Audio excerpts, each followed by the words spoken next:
तर आजची recipe Gaurai special शंकरपाळ्याची आहे। आता ही रेसिपी कशी करायची चला बघूया। तर इथे मी 300 ग्रॅम साखर घेतली आहे। एक फुलपात्रभर पाणी घ्यायचं आहे, त्यात साखर पूर्ण विरघळून घ्यायची आहे। आता इथे मी 700 ग्रॅम मैदा घेतला आहे, 120 ग्रॅम तूप घेतला आहे।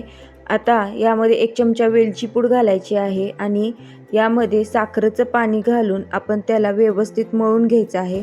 अजून प्रमाण व्यवस्थित बघायचं असेल तर फुल व्हिडिओची लिंक मी डिस्क्रिप्शन बॉक्समध्ये दिली आहे, जाऊन चेक करा। हे सर्व व्यवस्थित मिक्स करून घ्यायचं आहे आणि पीठ मळून घ्यायचं आहे। आता एक गोळा घ्यायचा आहे, तो लाटायचा आहे, जवळपास एवढ्या इंच जाडीचा तो लाटायचा आहे। आता त्याचे चौकोनी छोटे छोटे काप करून घ्यायचे आहेत। आता तेल तापले की सुरुवातीला जास्त व नंतर मीडियम फ्लेमवर तळायचं आहे आणि छान लाल कलर यायला लागला की शंकरपाळे काढून घ्यायचे आहेत। मस्त खुसखुशीत शंकरपाळे इथे तयार झाले आहेत। तुम्हाला रेसिपी कशी वाटली, आवडली तर नक्की लाईक करा आणि सबस्क्राईब करा।